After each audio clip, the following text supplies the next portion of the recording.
সুগ্রাণ ব্যবহার করা নিষিদ্ধ, দামি পোশাক পরা নিষিদ্ধ। আমি ডাক্তার দিয়ে বলে, আব্বাজান এই যে সুগ্রাণ, আমি কোনো দুনিয়ার সুগ্রাণ ব্যবহার করি না। সামান্য একটু থুতু ফেলায় আর আব্বাজানকে বলতেছে, আব্বাজান দেখেন এই থুতু থেকে পর্যন্ত সুগ্রাণ আসতেছে। আব্বাজান কি বলবো, এই সুগ্রাণ আমার কোনো সুগ্রাণ না, এই সুগ্রাণ দুনিয়ার কোনো সাধারণ সুগন্ধি না। এই সুগন্ধি হচ্ছে আমার পেটের মধ্যে যে বিশ্বনবী রাহমাতুল লিল আলামিন এসেছেন তার সুগ্রাণ। আব্বাজান কি বলবো, যেই দিন আমার গর্ভে সন্তান আসে ওই দিন হাওয়া আলাইহিস সালাতু ওয়াস সালাম আমাকে এসে সালাম দেয়, বিবি মারিয়াম আমাকে এসে সালাম দেয়, বিবি আসিয়া এসে আমাকে সালাম দেয়, কুলসুম আমাকে সালাম দেয়। আব্বাজান কি বলবো, যেই দিন আমার গর্ভে সন্তান আসলো, যেই দিন আমার গর্ভে সন্তান আসলো ওই দিন থেকে আমি যে রাস্তা দিয়ে হাঁটি ওই রাস্তার চতুর্পাশ দিয়ে গাছপালাগুলি পর্যন্ত আমাকে সালাম দেয়। আমি যখন রাস্তায় বের হই প্রচন্ড রোদের মধ্যে এক খন্ড মেঘ এসে আমাকে ছায়া দেয়। যখন আমি পাথরের মধ্যে পাড়া দিই পাথরটা যেন তুলার মতো নরম হয়ে যায়। আব্বাজান এটা দুনিয়ার কোনো বিষয় না, এটা হচ্ছে আমার পেটের মধ্যে যে সন্তান আছে ওই সন্তান বরকত, আল্লাহ নবী সাল্লাল্লাহু আলাইহি ওয়াসাল্লামের বরকত। দুনিয়াতে আসার আগ থেকে আল্লাহ নবী সাল্লাল্লাহু আলাইহি ওয়াসাল্লামের বরকত শুরু। আব্বাজান আমিনা রাদিয়াল্লাহু তাআলা বলেন, যেদিন এই সন্তান দুনিয়ার মধ্যে আসে ও মা বোনেরা আরব দিয়ে বলে, ও মা বোনেরা তোমরা যখন দুনিয়ার মধ্যে সন্তান জন্ম দিতে যাও তোমার কত কষ্ট হয়, গর্ভে যখন সন্তান আসে প্রথমে ভাব আসে, কষ্ট হয়, যন্ত্রণা হয়, ব্যথা হয়, কিন্তু আমি যে মুহাম্মদের কর্ম ধারণ করেছি এক মুহূর্তের জন্য জীবনে কোনো ব্যথা অনুভব করি না। যখন সন্তান জন্ম দেয়, যখন মা বোনেরা সন্তান জন্ম দেয় কিভাবে চিৎকার করে, প্রসব বেদনায় চিৎকার করে, আমি যে মুহাম্মদকে জন্ম দিয়েছি একটু পরিমাণ ব্যথা লাগে না। কি বলবো, এই সন্তান যখন দুনিয়াতে আসে, এই সন্তান যখন দুনিয়ার মধ্যে আসে, যে মহিলাটা দায়ী ছিল ওই মহিলা বলতেছে, দুনিয়াতে কত সন্তান আমি প্রসব করাইছি, আমার সহযোগিতায় দুনিয়াতে সন্তান আসছে, কিন্তু এরকম সন্তান তো দুনিয়ার মধ্যে কোনোদিন দেখি নাই, এমন কোনো সন্তান কখনো দেখি নাই।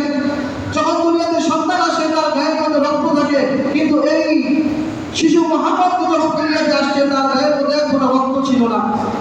গায়ের মধ্যে অন্য শিশুরা যখন দুনিয়ার মধ্যে আসে গায়ের মধ্যে কত ময়লা আবর্জনা থাকে, এই শিশু মুহাম্মদ যখন দুনিয়াতে আসে তার গায়ের মধ্যে কোনো রক্ত ছিল, ময়লা ছিল না।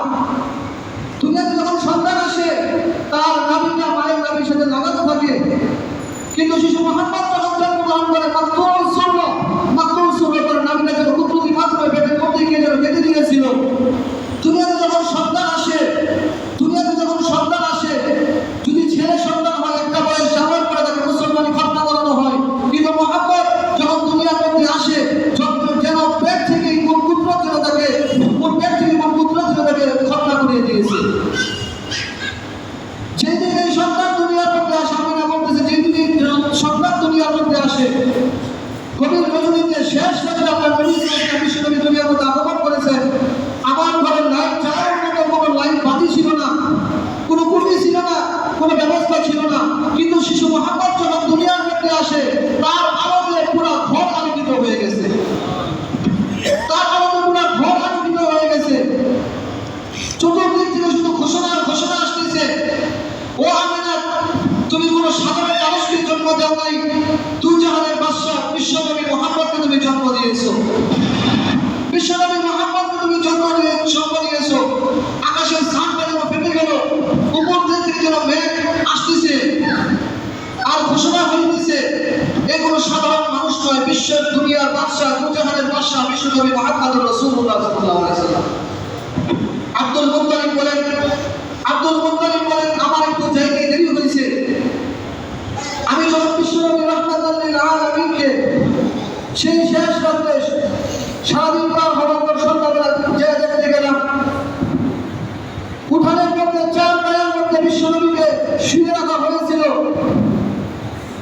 আল্লাহ নবী সাল্লাল্লাহু আলাইহি ওয়াসাল্লাম হাতের আঙ্গুল দ্বারা আসমানে সেই চার দিয়ে খেলা করতেছেন। আমি দেখতেছিলাম আব্দুল মুত্তালিব তিনি বলতেছিলেন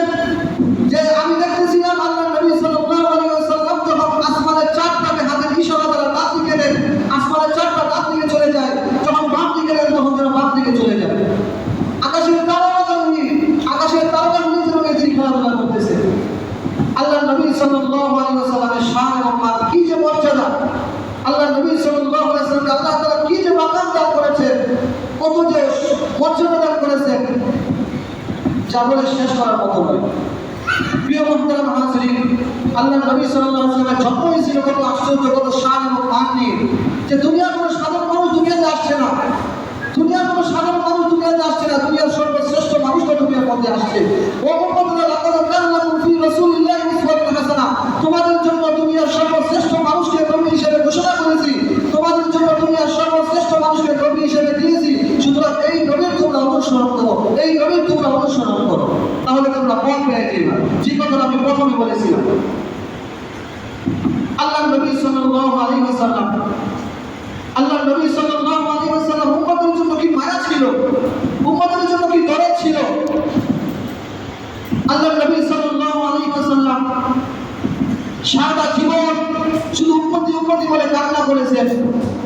আজও পর্যন্ত রমজান শরীফের মধ্যে উম্মতি উম্মতি বলে কান্না করেন, আজও পর্যন্ত উম্মতি উম্মতি বলে কান্না করেন। আল্লাহর নবী সাল্লাল্লাহু আলাইহি ওয়াসাল্লাম যখন দুনিয়া থেকে বিদায় হয়ে যাবেন, আল্লাহর নবী সাল্লাল্লাহু আলাইহি ওয়াসাল্লাম যখন দুনিয়া থেকে বিদায় হয়ে যাবেন, স্ত্রী আছেন 10 জন, সন্তানাদি রয়েছে, ঘরে খাবার আছে কিনা আল্লাহর নবী সাল্লাল্লাহু আলাইহি ওয়াসাল্লাম ওই কথার পেরেশান নাই। আজরাইল আসছে, ইয়া রাসূলুল্লাহ, আল্লাহ তাআলা পাঠাইছেন, যদি অনুমতি হয় তাহলে আপনাকে নিয়ে যাবো আল্লাহ তাআলার কাছে সাক্ষাতে, যদি আপনি অনুমতি দেন।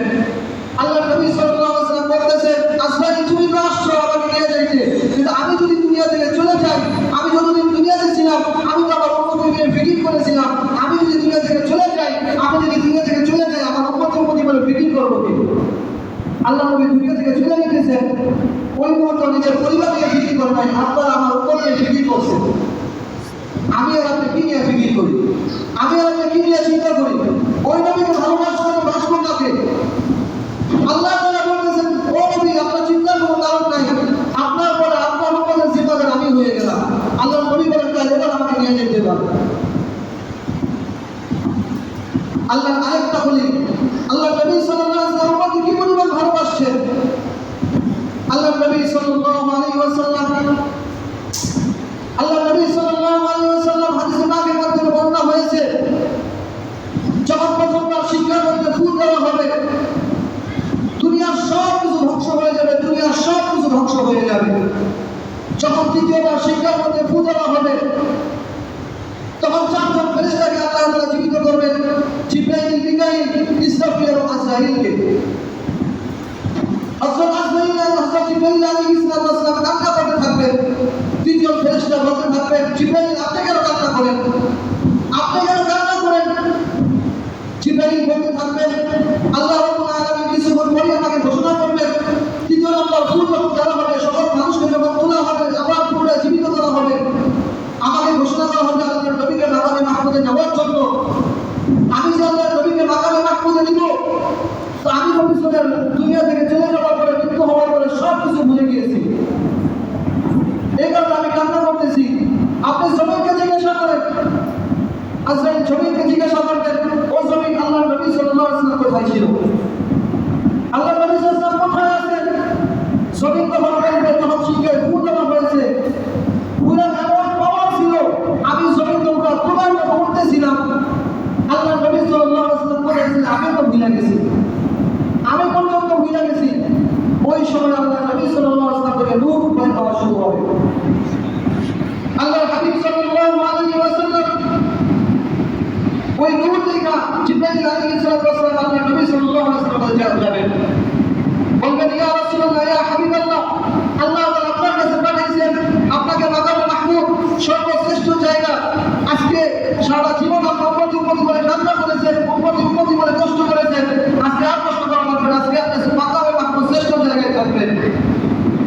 আল্লাহর নবী সাল্লাল্লাহু আলাইহি ওয়াসাল্লাম যখন কবর থেকে উঠবেন, হাদিসের মধ্যে রয়েছে, ওই সময় আল্লাহর নবী সাল্লাল্লাহু আলাইহি ওয়াসাল্লাম কান্না করে থাকবেন, আর চিৎকার দিয়ে বলতে থাকবেন, ও জিবরাইল, আইনা উম্মতি, আইনা উম্মতি, আমার উম্মত কোথায়, আমার উম্মত কোথায়, আমার উম্মত কি পৌঁছাতে কোনটা হয়ে জাহান্নামের দিকে চলে গেল নাকি, পৌঁছাতে পারবে না, নাকি জাহান্নামে চলে গেল নাকি। আল্লাহর নবী সাল্লাল্লাহু আলাইহি ওয়াসাল্লাম ওই সময় প্রতি করে চিন্তা করবেন, যখন তুমি আর সবাই সব কিছু মিলে গেছে, আল্লাহর নবী সাল্লাল্লাহু আলাইহি ওয়াসাল্লাম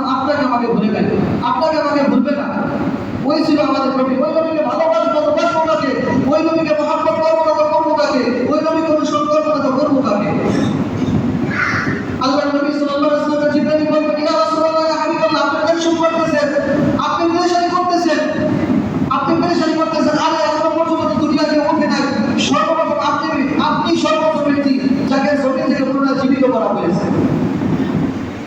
যখন কিয়ামত কায়েম হয়ে যাবে,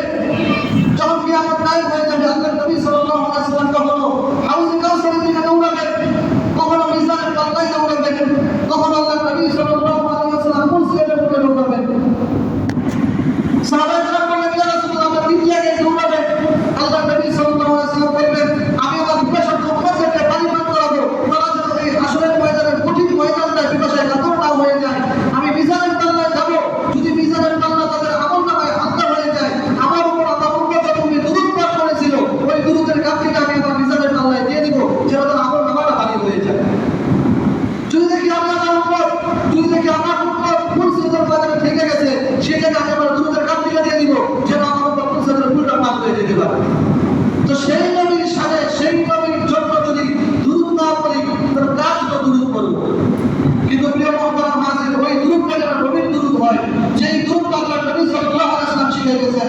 আল্লাহ নবীর সাথে যদি সালাম না দেই, কার সাথে সালাম দিব? আল্লাহ নবীর সাথে আল্লাহ তাআলা সালাম দিয়েছেন, আল্লাহ নবীর সাথে আল্লাহ তাআলা স্বয়ং দুরূদ পাঠ করেছেন। তাহলে আমি আপনি পড়ব তো কে পড়বে? আল্লাহ তাআলা কোরআনের মধ্যে ঘোষণা করেন, ইন্নাল্লাহা ওয়া মালাইকাতাহু ইউসাল্লুনা আলান নবী ইয়া আইয়ুহাল্লাযীনা আমানু সাল্লু আলাইহি ওয়া সাল্লিমু তাসলিমা। ও উম্মতেরা, আমি আল্লাহ স্বয়ং সকল ফেরেশতারা আমার নবীর সাথে দুরূদ করে সালাম পাঠ করে। ও উম্মতেরা, তোমরাও নবীর সাথে দুরূদ করো, তোমরাও নবীর সাথে সালাম পাঠ করো। আল্লাহ তাআলা ঘোষণা করতেছেন। আল্লাহ তাআলা যখন আল্লাহ নবী সাল্লাল্লাহু আলাইহি ওয়াসাল্লামকে মেরাজে নিয়ে গেলেন, আল্লাহ নবী সাল্লাল্লাহু আলাইহি ওয়াসাল্লাম যখন আল্লাহ নবীকে মেরাজে নিয়ে গেলেন, ওই সময় আল্লাহ নবী সাল্লাল্লাহু আলাইহি ওয়াসাল্লাম আপনাকে আমাকে ভুলে নাই। বন্ধুর সাথে সাক্ষাৎ করতে গেছে, রাসূলের আলোচনা করবে। আল্লাহ তাআলা জিজ্ঞাসা করতেছেন, ও নবী, আপনি কি চান? আল্লাহ নবী সাল্লাল্লাহু আলাইহি ওয়াসাল্লাম বলতেছেন, উম্মতি আমি আমার উম্মতকে চাই। আল্লাহ বলতেছেন, এই জায়গায় উম্মতকে চান। আমার নবী সাল্লাল্লাহু আলাইহি ওয়াসাল্লাম বলতেছেন, আল্লাহ রাব্বুল কারীম, আমি তো নবী রহিম, দুইয়ের মাঝখানে আমার উম্মত যদি জাহান্নামে চলে যায় তাহলে কেমনে হবে? আমার উম্মতকে চাই, আমি আমার উম্মত চাই। আল্লাহ তাআলা ঘোষণা করেন, নবী সাওফা ইউতিকা রব্বুকা ফাতারদা, নবী আপনাকে এমন জিনিস দেওয়া হবে আপনি সন্তুষ্ট হয়ে যাবেন। কাসসামতুল কিয়ামাতা কিসমাইন, কিয়ামতকে দুই ভাগে বিভক্ত করা হবে। সালফা ওয়া শাফি মুশাফা, নবী আপনি সুপারিশ করবেন, আপনার সুপারিশকে কবুল করা হবে। নবী আপনি চাইবেন, আপনার চাওয়াকে দেওয়া হবে। যেই নবী সেই মেরাজের রজনীতে আল্লাহর সাথে, বন্ধুর সাথে সাক্ষাৎ করতে যাও, আপনাকে আমাকে ভুলে নাই। আফসোস ওই নবীকে আমি আর আমার ভুলে যাই। সিদ্ধি আর বাদশাহ দিলে নবী নামে দুরূদ শরীফটা পড়ি, এছাড়া নবী নামে দুরূদ শরীফটা পড়ি না। সারা বছর আপনি আর আমি নবীকে স্মরণ করি না, সারা বছর আপনি আর আমি নবীকে চিনি না। এই 12 রবিউল আউয়াল আসলে বিশাল বড় মিটিং, বিশাল বড় মিছিল আমি আর আপনি বের করি।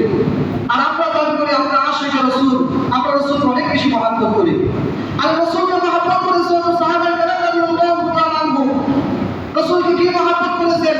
তালহা রাদিয়াল্লাহু তাআলা আনহু উহুদের ময়দানে আল্লাহ নবীকে যখন তারা দিন কাটতেছিল, দাঁতের থেকে 3 বার দাঁত থেকে চলে যায়, দাঁতের থেকে 3 বার দাঁত থেকে চলে যায়, সামনে থেকে 3 বার সামনে চলে যায়, পিছন দিক থেকে 3 বার পিছন দিকে চলে যায়।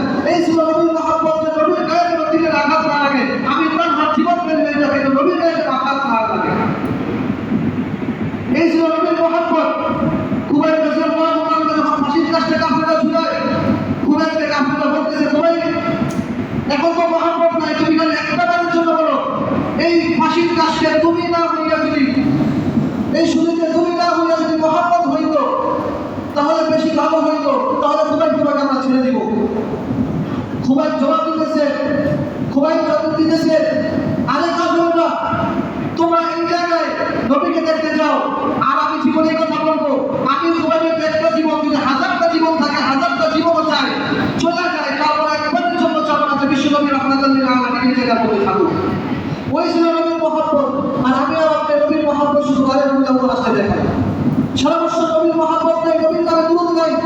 আল্লাহ নবী বলেন, মান সাল্লাল্লাহু আলাইহি ওয়া সাল্লাল্লাহু আলাইহি আশারা, যে ব্যক্তি আমার উপরে একটা দুরূদ পাঠ করে, আল্লাহ তার উপর 10 বার রহমত বর্ষণ করেন। ওই দুরূদ আমরা পড়ি না। আল্লাহ তাআলা, আল্লাহ নবী সাল্লাল্লাহু আলাইহি ওয়াসাল্লাম শিখাই দিয়েছেন দুরূদ শরীফ, যেটা আমরা নামাজের মধ্যে পড়ে থাকি, আল্লাহুম্মা সাল্লি আলা মুহাম্মাদ ওয়া আলা আলি মুহাম্মাদ। কত সুন্দর দুরূদ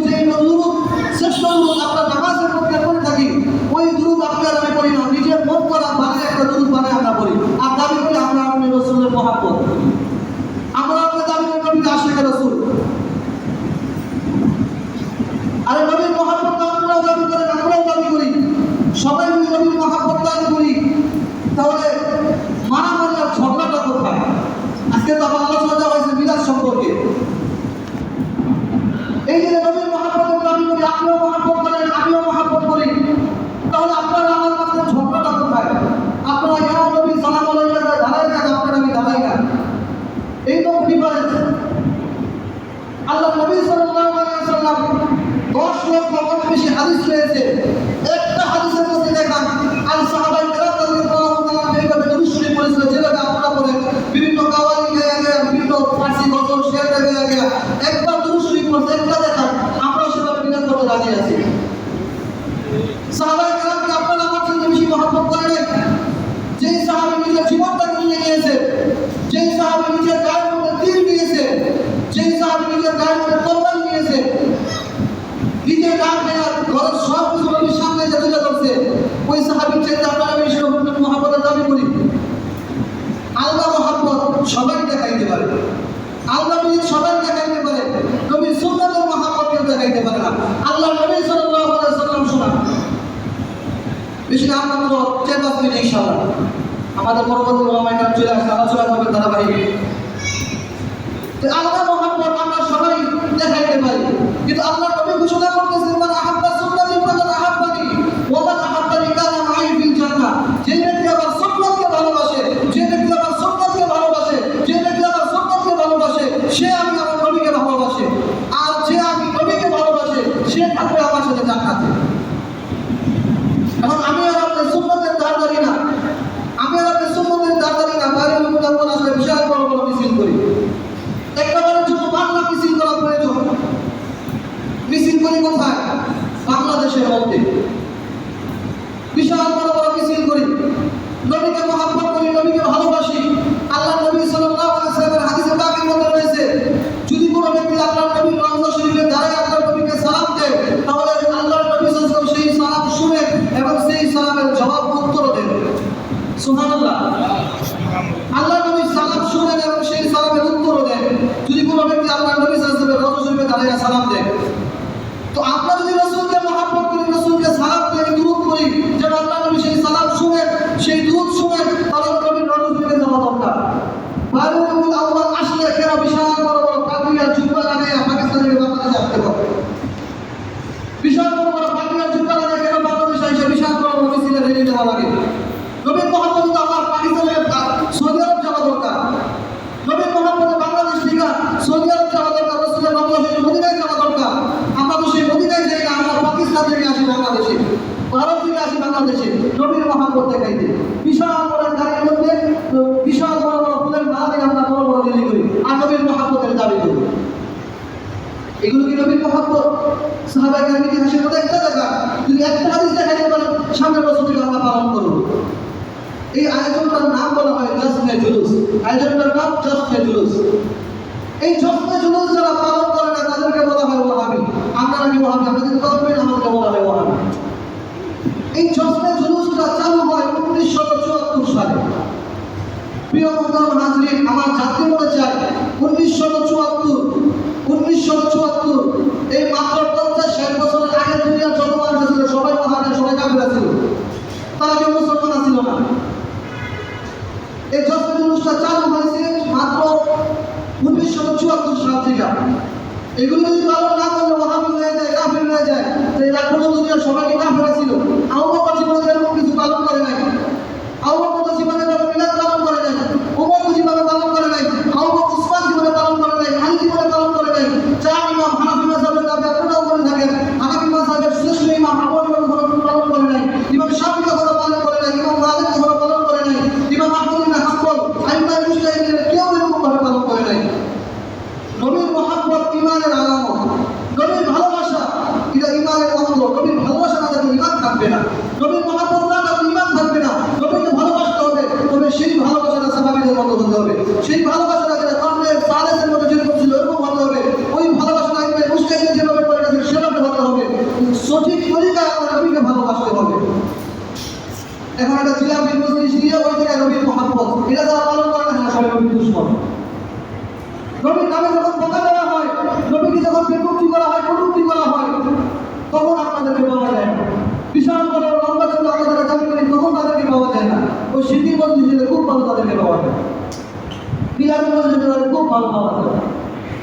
প্রিয় মহতরম হাজিরিন, আমার আলোচনার সারাংশ ছিল নবীর মহব্বত ঈমানের আলামত। নবীকে ভালোবাসতে হবে, মহব্বত করতে হবে, তবে ভালোবাসা যেন সঠিক পন্থায় হয়, ভালোবাসা যেন সঠিক পন্থায় হয়, ভালোবাসাটা যেন অপাত্রে বেদাত না হয়ে যায়, ভালোবাসা যেন বেদাত না হয়ে যায়। আল্লাহর নবী চিন্তা করে নাই, আল্লাহর রাসূল চিন্তা করে নাই, আইমায়ে সালাসা আইমায়ে আরবা চার ইমাম চিন্তা পালন করে নাই, আইমায়ে মুজতাহিদিন চিন্তা পালন করে নাই।